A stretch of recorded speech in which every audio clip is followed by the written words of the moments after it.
Bienvenue dans une nouvelle présentation des livrets de cette saison 2024 de Formule 1. Place désormais à McLaren, qui avait déjà présenté sa livrée il y a quelques semaines de cela, mais qui a présenté sa vraie voiture il y a juste quelques jours. N'oubliez pas de liker, partager, commenter et surtout vous abonner à la chaîne, c'est très important. On est parti. Et voici donc la livrée de cette McLaren 2024, la McLaren MCL 38. Bon, on reste globalement sur du orange papaye, comme d'habitude, avec plus de noir. Mais bon, dans l'ensemble, la livrée est plutôt sympa. Alors maintenant, qu'attendre de McLaren? La saison dernière, on sait que les oranges ont réussi à faire une remontée exceptionnelle en cours d'année.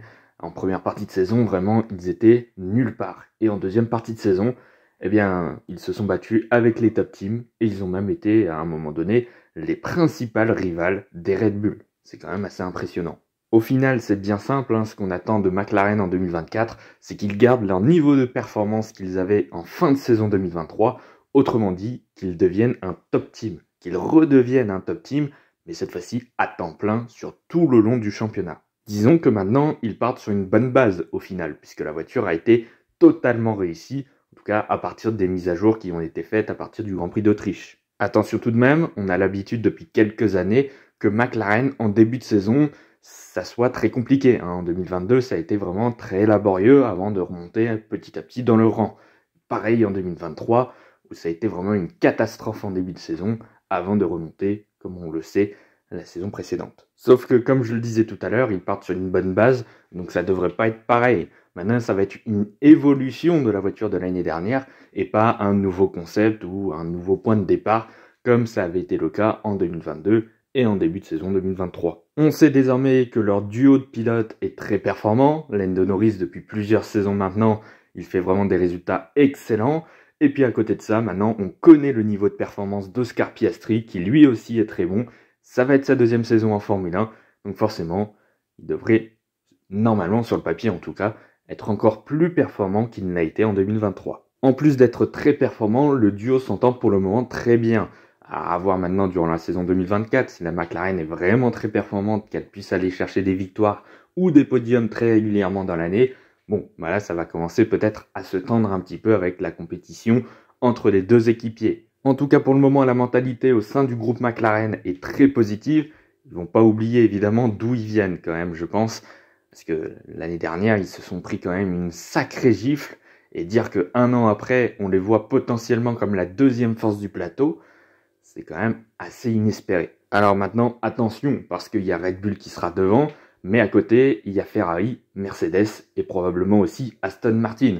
Donc, le moindre faux pas, ça peut tomber de la deuxième place à la 5e position au championnat des constructeurs. Donc ça va être normalement très serré entre les 4 constructeurs. Mais McLaren part quand même avec des points positifs. Déjà à la base de 2023, la voiture qui était la deuxième force du plateau en fin de saison quand même, un duo de pilotes très performant, qui est régulier, qui marque des points sur une majorité des grands prix dans l'ensemble.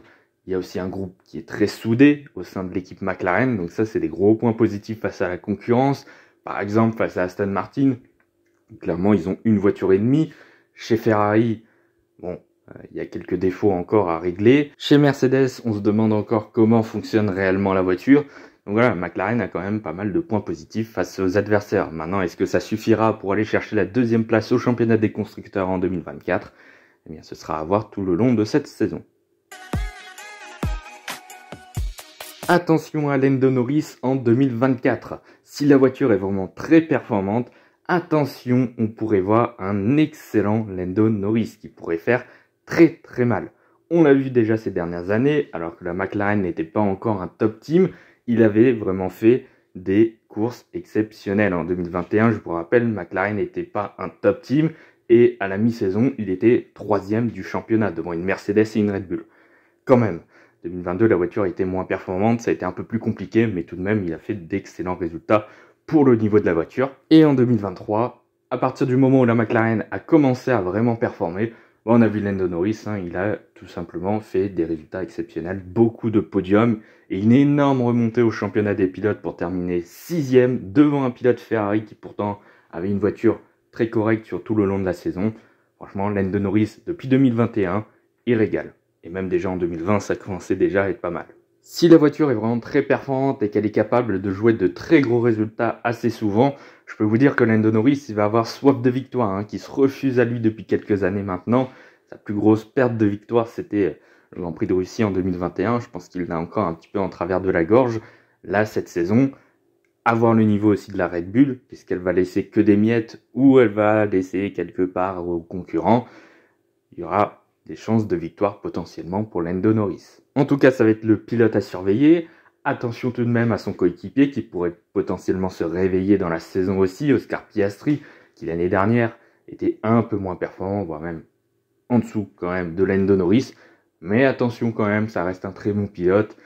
Attention qu'il ne revienne pas trop vite. En attendant, le leader de McLaren en ce début de saison 2024, c'est évidemment Lando Norris, qui aura au moins sur le début de saison les avantages des évolutions de la McLaren. Attention aussi, parce que si la McLaren est vraiment très performante, qu'elle est vraiment la deuxième force du plateau, eh bien, pourquoi pas voir Lando Norris jouer la deuxième place au championnat des pilotes. Alors, je m'avance quand même pas mal, mais bon, si vraiment la voiture est performante, on connaît le niveau de performance de Lando Norris, donc attention, en tout cas, ce qui est sûr, si la voiture est vraiment très performante, on reverra Lando Norris sur pas mal de podiums en 2024. Moi, je le sens bien pour McLaren, je le sens bien pour Lando Norris. Un top 3 au championnat des pilotes, c'est totalement possible. Le titre, non, clairement, ce sera Max Verstappen, mais 2 ou 3e au championnat, pourquoi pas. À présent, place à Oscar Piastri, qui va entamer sa deuxième saison en Formule 1 et qui avait déjà fait une très belle saison 2023. Peut-être un petit peu surcoté par ses grosses performances, notamment du côté du Japon et du Qatar, où clairement, là, il avait vraiment été extrêmement performant. Mais sinon, si on regarde le reste de la saison, c'est très correct. Il n'y a pas de souci. Pour une première saison, c'est très bien. Mais voilà, il en manque un petit peu quand même, faut se le dire. Bon, après, j'ai pas envie forcément de comparer avec son coéquipier qui a beaucoup plus d'expérience, qui a un gros niveau aussi. Mais voilà, attention tout de même, Oscar Piastri pourrait quand même faire de très beaux résultats en 2024. En plus, si la voiture est très performante, on devrait le voir aux avant-postes. Lui aussi, tout de même, c'est un pilote de talent. Le point fort d'Oscar Piastri, sur la saison dernière en tout cas, c'est son rythme en qualification, qui a franchement été très bon. Il a souvent fait de très beaux chronos. Le seul souci, et un gros, puisque ça compte surtout le dimanche, c'est son rythme de course qui est encore un petit peu faible, je trouve. Voilà, quand il part assez haut sur la grille, on le retrouve quelques positions en dessous par la suite, ce qui n'est pas forcément le cas de Lando Norris. Donc c'est là-dessus qu'il va falloir surtout travailler, c'est le rythme de course qui est un petit peu, qui est correct, mais franchement, il peut clairement faire mieux. En plus, il lui manque quasiment que ça au final. S'il allie le rythme de qualification avec le rythme de course, franchement, on peut retrouver un très bon niveau d'Oscar Piastri. Faut pas oublier non plus que c'est seulement sa deuxième saison en Formule 1.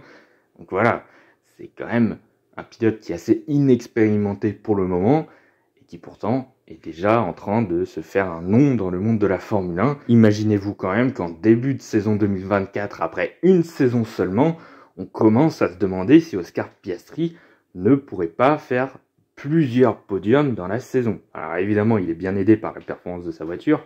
Évidemment que s'il était sur une Haas ou une Sauber, il ne serait pas à ces positions-là, c'est sûr, la voiture aide. Mais tout de même, il faut se le dire, Oscar Piastri a quand même fait une bien belle saison 2023. Personnellement, ce que je trouverais une saison réussie en 2024 pour Oscar Piastri, ce serait déjà d'aller aligner quelques podiums dans la saison. À voir après le niveau de performance, évidemment, mais je pars du principe que la McLaren sera performante et qu'elle pourra jouer des podiums souvent dans la saison.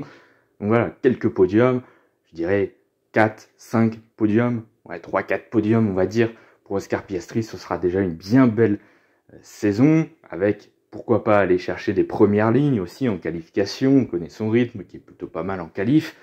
Donc franchement, s'il fait tout ça dans la saison, ce sera vraiment une saison très réussie. Et puis évidemment, je ne l'ai pas souligné jusque-là, mais évidemment, réduire l'écart entre Lando Norris et lui. Attention, potentiellement qu'il pourrait revenir plus vite que ce qu'on ne le pense. Pour le moment, il y a quand même un gap entre Lando Norris et Oscar Piastri. Il va falloir le faire fondre. Ça partira du principe d'améliorer son rythme de course, surtout. Mais attention, tout est possible, on ne sait jamais. Oscar Piastri pourrait se rapprocher plus vite que prévu de son coéquipier. Alors je ne vois pas Oscar Piastri devancer Lando Norris, ou même faire les mêmes résultats, je pense qu'il sera encore un petit peu en dessous. Mais avec Oscar Piastri, on ne sait jamais. Il a déjà fait une bien belle saison 2023. Attention tout de même en 2024. Voilà, c'est la fin de cette vidéo. Merci d'avoir écouté jusque-là. N'oubliez pas de liker, partager, commenter et surtout vous abonner à la chaîne, c'est très important. Nous, on se retrouve demain pour la prochaine présentation des Formule 1. On continue avec Mercedes. Allez, on arrive bientôt au bout des vidéos.